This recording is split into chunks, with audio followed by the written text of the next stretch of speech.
give the floor to the representative of the Russian Federation.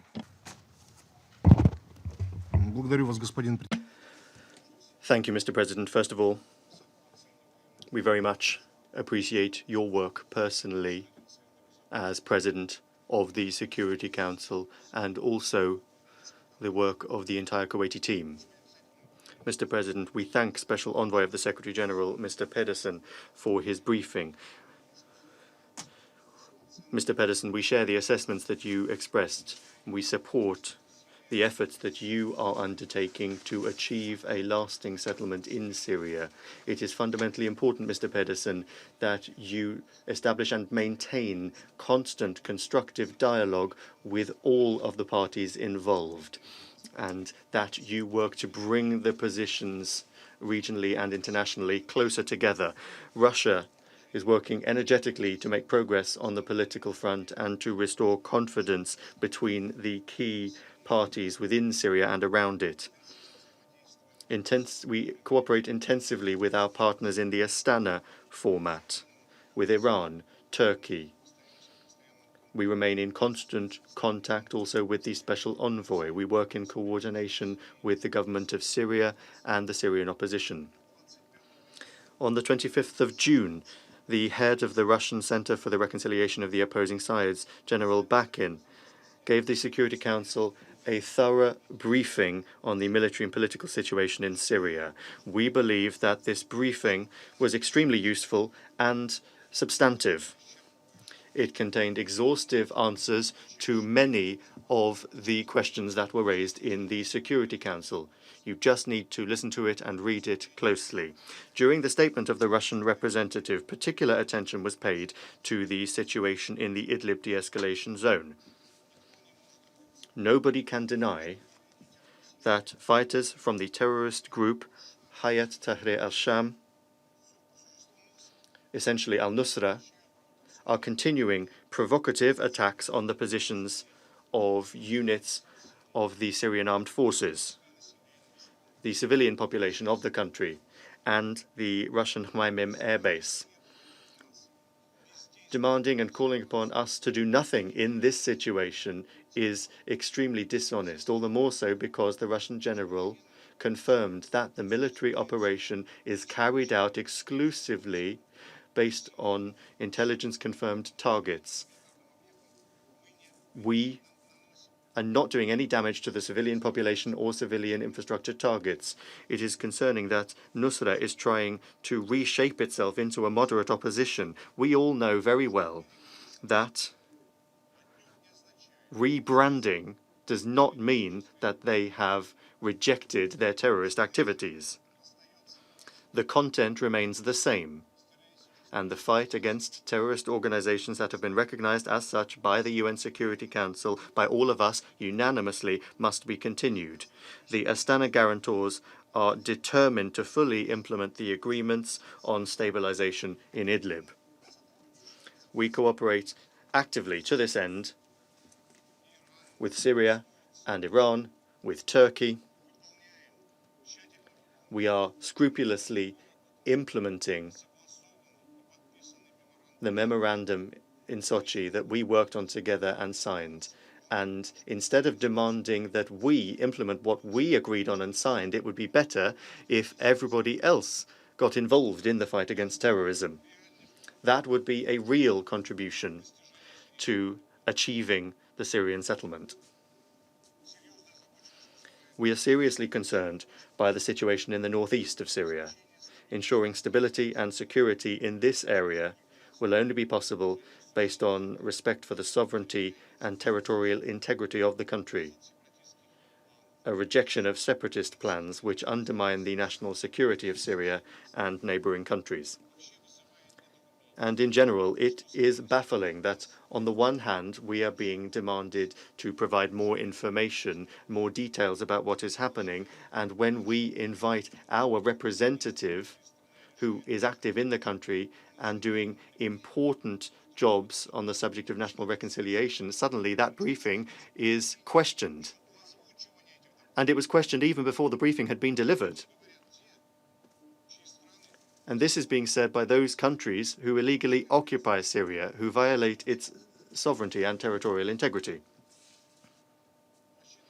We trust that we will soon be able to achieve a breakthrough in the launch of the Constitutional Committee. The Russian representatives in recent days have held intensive consultations to this end on this subject, not only with the Syrian authorities, but also with the opposition and other players that are involved in the Syrian conflict. And it goes without saying that the strategic aim is unchanged: the launching of a fully fledged political process in Geneva under the auspices of the UN, under your auspices, Mr. Pedersen, based on Security Council Resolution 2254. And I would underscore that in spite of the whipped-up situation, which is often whipped up artificially, including at today's meeting of the Security Council, we remain optimistic when it comes to further developments in the Syrian Arab Republic. We remain optimistic because we are working fully in accordance with international law. We are in Syria upon the invitation of the legitimate government. It is evident that as the situation in Syria returns to normal and the main hotbeds of terrorism are eliminated and the country returns to normal life, questions of post-conflict recovery will come to the fore, along with the provision of humanitarian assistance. Humanitarian aid must be provided to all Syrians across the territory of Syria without preconditions. It is important that assistance be provided for the reconstruction of Syria, which must be done strictly in accordance with the norms of international humanitarian law and the principles of neutrality, impartiality, and without bias, and in cooperation with the central authorities. Work must be done to create the conditions for supporting the safe and voluntary return of refugees and IDPs to their homes in Syria. And in the briefing of the Russian general, detailed information about this was provided, so I would ask you all to look at that once again. Once again, we call for, once and for all, everyone to reject unilateral sanctions, which only exacerbate the humanitarian situation in Syria. Citizens are suffering.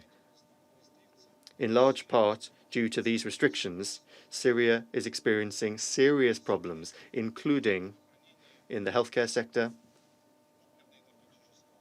and fuel and energy. Russia will continue to provide Syria with comprehensive support when it comes to the reconstruction of infrastructure, the delivery of humanitarian assistance, both on a bilateral basis and also through international mechanisms, including the United Nations system. Once again, we underscore that Syria was, is, and will remain one of the key states in the Middle East and an integral part of the Arab world. It cannot be artificially torn out of the broader regional context for the sake of short-term precepts. In this connection, we are in favor of the rapid return of Damascus to the Arab family. This will allow for the restoration and the normalization and the improvement of relations among Arabs and the improvement of the situation in the Middle East in general. And this is, of course, a natural and objective process which is making progress in spite of external resistance. It is high time for many of our colleagues to look again at their outdated approaches to the Syrian problem, which have been proven wrong by history. They must do away with pressure, attempts at isolation, and openly flirting with illegal armed groups. And these are groups which easily shift their loyalty and are not ashamed to cooperate with obvious terrorists. Clearly, nobody has learned the lessons of history. Look at what was the result of the external foreign intervention in the statehood of a number of Arab states. We call upon all of those who are interested in restoring peace to Syria to engage constructively with our efforts. We can bring an end to the war and focus on the political process and national reconciliation, which Mr. Pedersen is actively working on. Together, we can guarantee the rights of minorities, including Christians, who, for thousands of years, have been living in the Middle East. The situation in Syria, in the Middle East, requires a comprehensive approach. Establishing international cooperation presupposes a decisive rejection of a policy of escalation and moving from confrontation to dialogue and cooperation. And this, once again, I'll underscore, concerns Syria and Iran and other countries in the region. Thank you for your attention, Mr. President. أشكر ممثل الاتحاد I thank the representative of the Russian Federation and